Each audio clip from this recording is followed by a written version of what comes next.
Hey, I'm Michael, and this is Michael in the Middle. It's an intergenerational relational podcast for people who are interested in better human interaction. I'm glad you're here.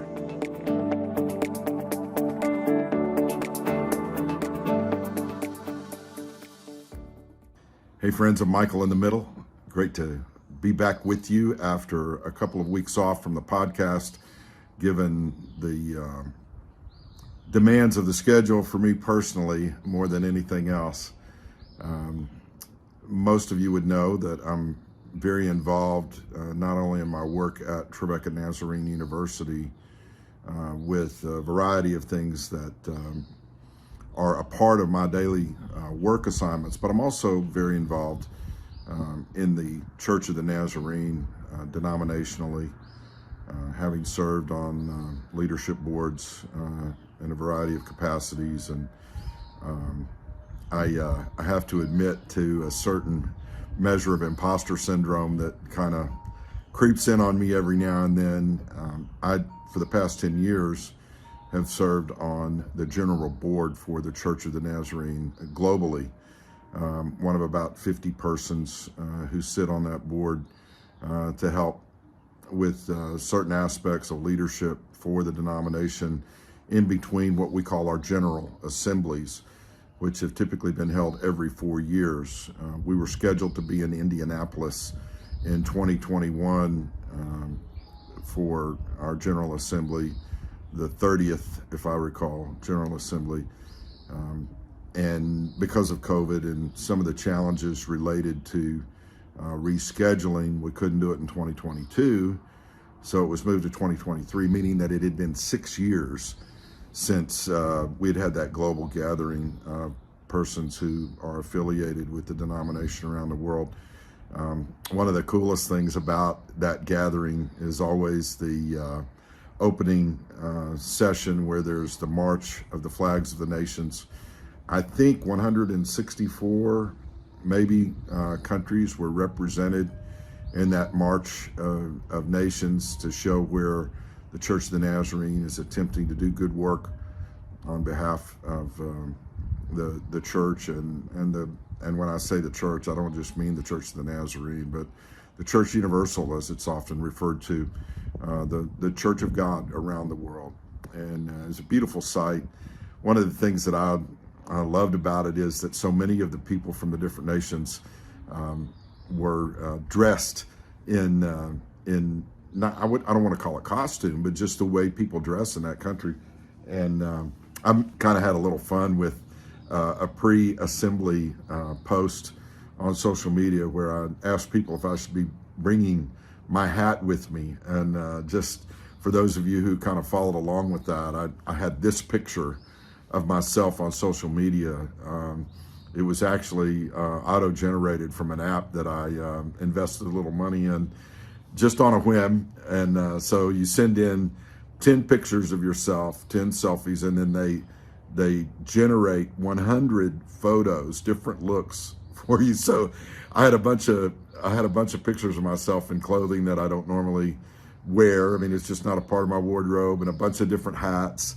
And it even had some pictures of me with hair on it. I mean, here's a couple of examples of that, and it just cracked me up.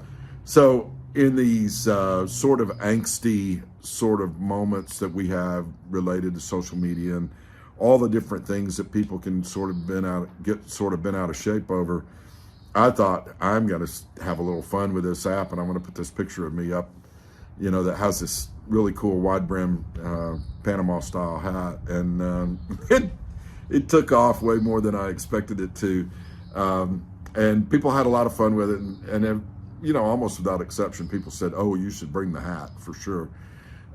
So I had to find a hat that looked like the one that I had on in the picture that I had posted, and sure enough, I did. Of all places, in Cracker Barrel, you know, a Panama Jack style hat. And so a couple of pictures, one with my friend Brad Coaches, he wears cool hats, and then another one from that March of Nations, there was a young man representing Mexico.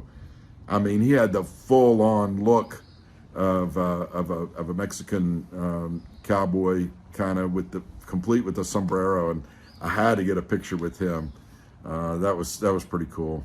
You know, we're so good at attaching labels and stereotypes and those kinds of things, and I worry sometimes that we get so caught up in you know, trying to figure people out that we don't even try to get to know them. We will presuppose what a person's like based on their appearance or where we heard they came from, or if they're a certain age, then surely they have issues that people my age don't have, and so we classify people, stratify people in ways that I think are often unhealthy. I love being a part of the Church of the Nazarene. I'm a fourth generation Nazarene, and I guess you could say it extends down to a sixth generation with our 9-year-old grandson Rustin up in Salisbury, Maryland. Chad and Amy and Rustin are part of Salisbury Cross Point Church of the Nazarene. So yeah, 6 generations of people from my family, extending back to my paternal grandmother, Helen Pounds Johnson. Her father, Earl Pounds, was a pioneer church planter and district superintendent in the Church of the Nazarene, you know, circa 1915 or so. So we go back over 100 years in our family line with the church. So while I have this long history of association with the Church of the Nazarene, I recognize that it still is fraught with, you know, certain challenges and I don't want to use the word existential threats, but you know, with people sort of bailing on denominationalism in general, it's just not as in vogue as it used to be.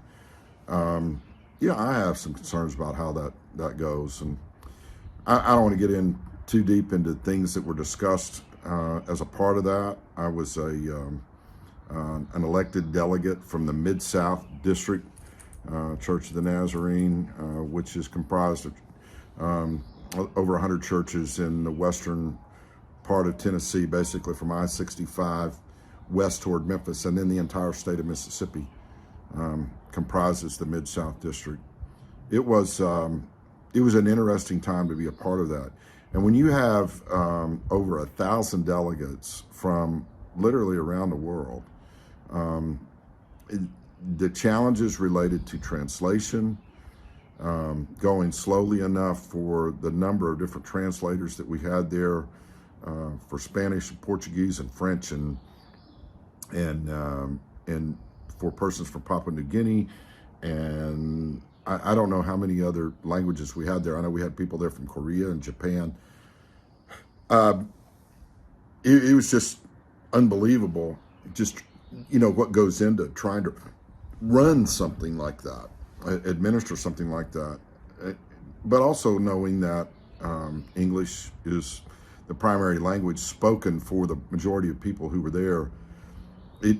It breaks down sometimes when you get into a situation like that or a convention like that, where sometimes people feel one group is preferred over the other, or one narrative is going to be dominant.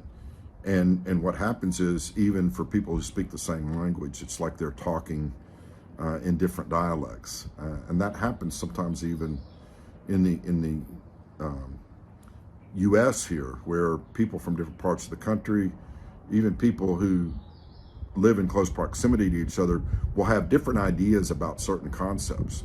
There was a lot of that was in play, and there are elections to be held for leadership and discussions to be had about what our governing rules as a denomination would be. It just was a really interesting time as we worked our way through that. And sometimes, like the Mike and the Mechanic song, The Living Years, there's a line in there that says, we all talk a different language. We're talking in defense. And how generations struggle sometimes even with each other. Sometimes when you have very pronounced significant differences of opinion about an issue, the human tendency is then to assign meaning to a person who is saying something that may be different than your viewpoint. And sometimes the labels that we attach to people offer a bias about the person that colors then the words that we hear them speak.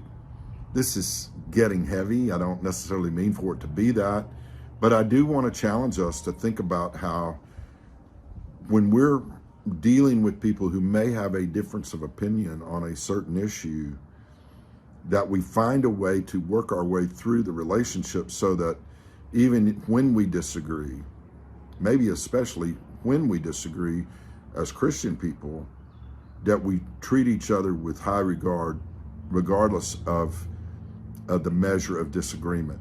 A few years ago, it's been a little over 4 years ago now as I think back about it. And I've mentioned this a couple of different times here in the podcast, that as I did my doctoral work, studying to see whether there was a relationship between generosity and satisfaction with life and commitment to an organization, there were a lot of things that I studied about those particular constructs. But what I found in the process of doing the work of obtaining the degree, doing the dissertation, so much of what I was assigned was to explore where I was as a person and who I was as a person. And so we often had to write in our various classes about particular issues that were a part of ongoing self-discovery. And so I'm going to share a brief blog that I wrote back in 2019. It's been a little over 4 years ago now since I wrote this. But it amazes me how apropos maybe it is here all these years later in terms of the way we interact with one another. And it just so happens that the blog itself referred to, the names we wear and the names we ascribe to other people. So here's the blog, and then I'll have a couple more comments before I wrap it up. It's not unusual for us to wear name badges at work or at conventions or at special events. They help identify us. Truth is, we're always wearing a name and assigning them. And I've been thinking about how much names matter. In my line of work, I strive to remember people's names, not just in the moment, but over time. Relationships, I believe, if they are to have staying power, thrive on knowing and being known. So I try to remember not only because it's good for business, but because I believe in the inherent worth of the person standing in front of me. I'm concerned, though, that we also attach names to people that are less than flattering. We end up calling each other names sometimes that have nothing to do with the name our parents gave us, and it hurts. It hurts our feelings, and it hurts our ability to get along. Disagreements and name calling are as old as time, and the problem is we're just more aware of this reality than ever before. Things like Facebook and Twitter, text messages, myriad other forms of artificial interaction have allowed us to take shots at each other that rival, I hate to say it, semi-automatic weapons in their rapid-fire delivery and devastation.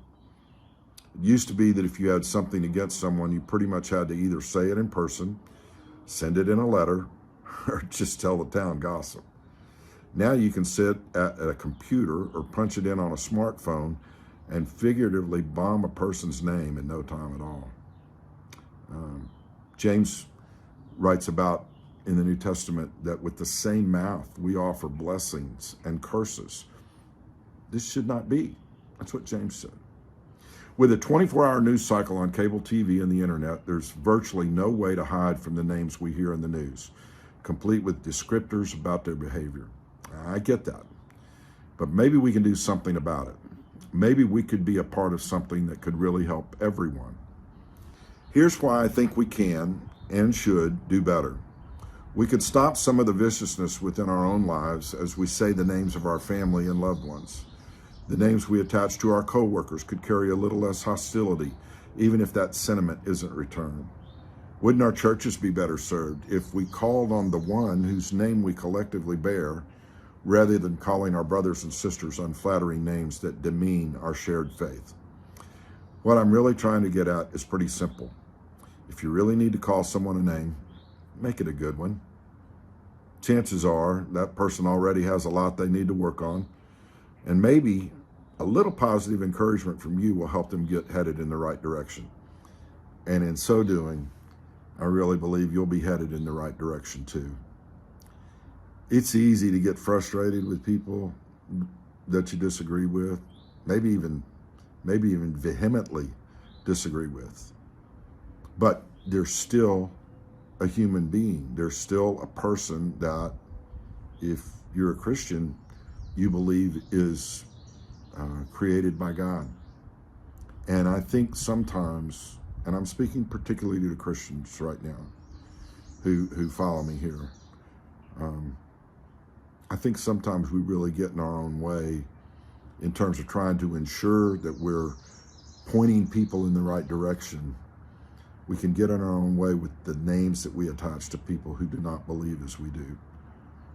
And I think the best way, the most winsome way for us to make a difference in this world, if we say we're Christian, if we say we love God, there's also the commandment to love others as ourselves. And I can't get away from that. And so I am more and more convinced that the kinds of things that I say about another person and the kinds of names that I ascribe to them may very well be the difference between my ability to speak life into them as we believe it ought to be lived according to, the Holy Bible. I'm not interested in getting deeply involved in a lot of the different issues over which we can argue these days. I'm talking about something that takes place in our hearts that allows us to see another human being as precious in the sight of God. And if you can look at another person and believe that that person is not precious in the sight of God, then I'm more concerned about you than I am the person that you think is way out of line. Because we have to find a way, if we're ever going to reach the world in a positive way, we have to find a way to see another person as beautiful and precious in the sight of God that allows us then to treat that person in ways that are winsome and wholesome and, dare I say it, holy. So if you're going to call somebody a name today, call them something good, call them something blessed, call them something worthy of the name of God. Thanks for being with me. It's good to get back in the saddle again, and I'm looking forward to a time when the schedule allows for somebody to join me in the taping of these episodes. It's just been a heavy time recently in terms of schedule, and got a lot of great people who are willing and ready. We just got to get the schedule worked out. I am very grateful that you've joined us again for Michael in the Middle. And I just hope you get out there in the middle of doing something good for somebody else. It's going to make a difference, I promise.